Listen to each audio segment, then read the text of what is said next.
So about a year ago, I was fortunate to be accepted into the counseling program, the mind-changing counseling program here at SMU, and since then have been attempting to learn the art of helping with the assistance of some very generous and wise professors. And that, along with my interest in aging, has led me to this question. Can therapy slow the progression of Alzheimer's disease?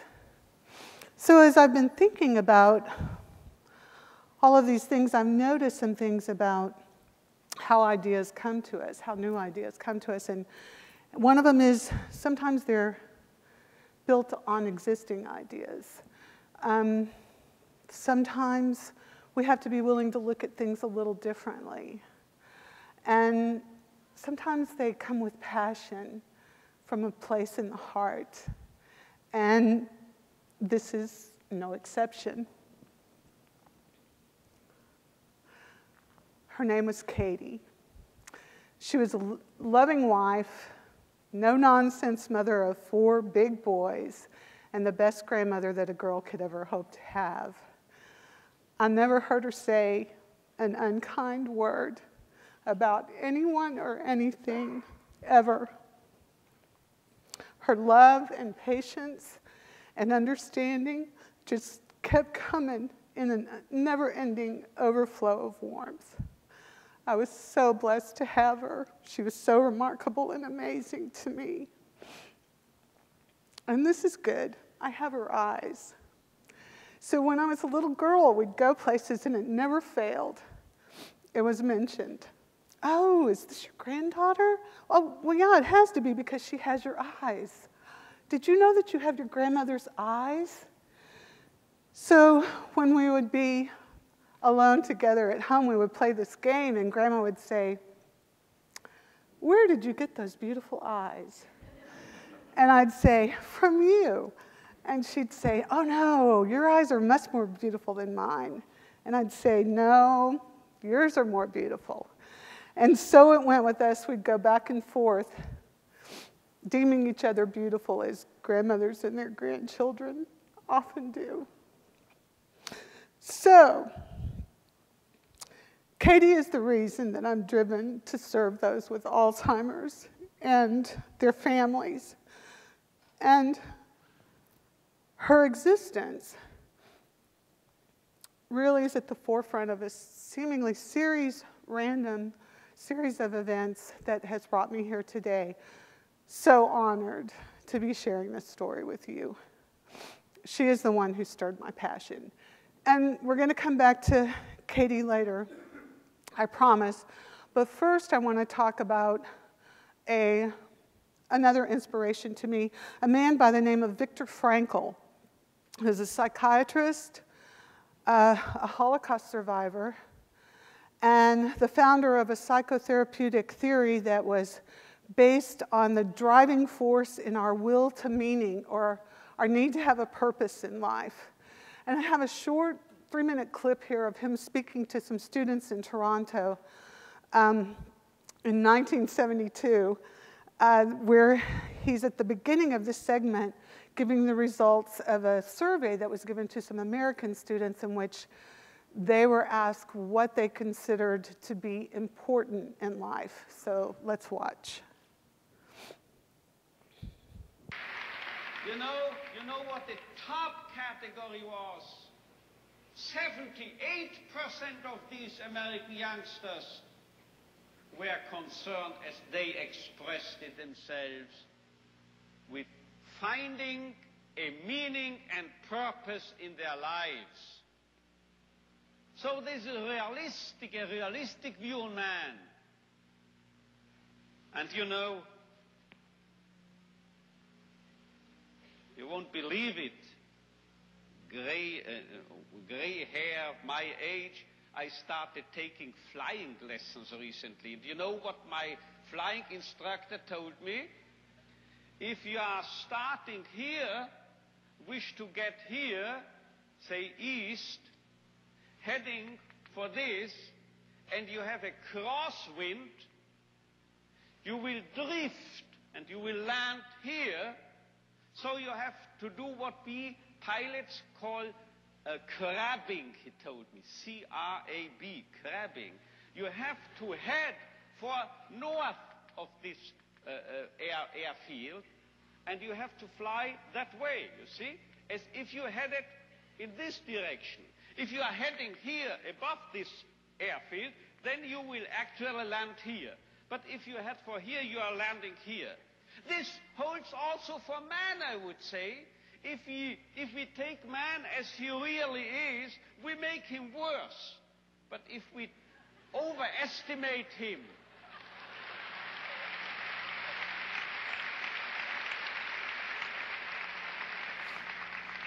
it's premature, your applause, you will soon know why.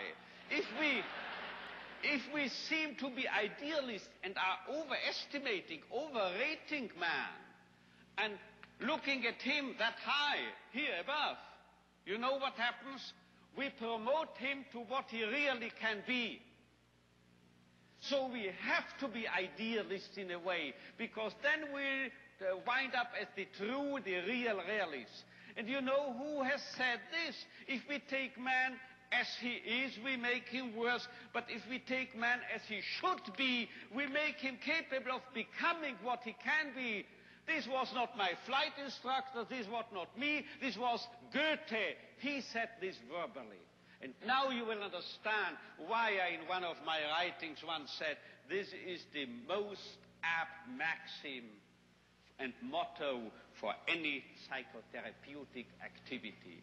So if you don't recognize a young man's will to meaning, man's search for meaning, you make him worse, you make him dull, you make him frustrated, you still add and contribute to his frustration. While if you presuppose in this man, if in this so-called criminal or juvenile delinquent or drug abuse and so forth, there must be what we call spark, yeah? A spark of search for meaning.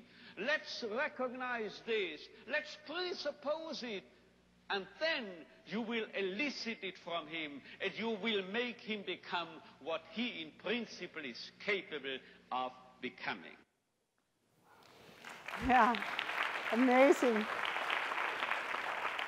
I have seen that so many times, and I never tire of it. So now I need to talk to you a little bit about the chemistry of all this, and I'm just going to go ahead and tell you I'm very uncomfortable with it. I am not a neuroscientist, but I wanted to just give you a few very elementary facts about Alzheimer's disease. And really the things that I'm going to be giving are just very simple things that have to do with a very, very complex thing. So there are these things called plaques and tangles that form in our brains and seem to somehow build up in our brains. And it's thought that these, along with maybe some other factors, are the cause of the death of brain cells or neurons and their function in communicating in the brain. But there's some good news. There's this thing called neuroplasticity. And that's the brain's ability to change in response to its experiences. And we used to think that plasticity ceased at a certain time in our life and certainly didn't go into aging. But now we're starting to think, you know, maybe it doesn't. Maybe brain plasticity goes well into aging. Maybe it goes into someone who is in the early stages of Alzheimer's. And so these things are very exciting to me because I think they lend a realm of hope and a field of possibilities that we need for this. And so now, I promised, I'm going to keep my promise. We're going to go back to Katie because there's a little story that I want to tell you about her. In my young adulthood, I went to a family event at my uncle's house. And it was there for the first time with a broken heart that I realized that my grandmother no longer knew who I was. That day was more devastating to me than the day that she passed away. So all the times that I spent with her after that were spent searching for and holding on to any prior connection that I could find. And I usually could find something, even if it was really small. So one day, a few years later, into her dementia, she was in the hospital. And I went to visit her. And I wanted to hug her so badly. But I had to be careful because it might startle her, because at this point, she seemed to have no memory at all that I was the granddaughter that she had overestimated all those years. But I did. I leaned over to give her a hug. And as I leaned back, something really beautiful happened. She looked straight at me and she said, "Where did you get those beautiful eyes?" And it was this experience and this moment that I believe lit a spark of will to meaning in me. And so now it's kind of coming together for me a little bit, and I'm thinking, what if we take our beautiful eyes and with heartfelt passion, we're willing to look at things a little differently? What if we lean heavily on our beliefs and the efficacy of overestimating one another, become real realists and as idealists? What if we model for our Alzheimer's clients the power in our will to meaning and acknowledge, encourage in them their will to meaning? What if we can somehow, as therapists, be a part of some kind of brain plasticity-centered therapy that can help guide our Alzheimer's clients to creating new communication pathways to circumvent the old damaged communication pathways? Oh, how I hope we can. Just an idea that I think is worth spreading. Thank you.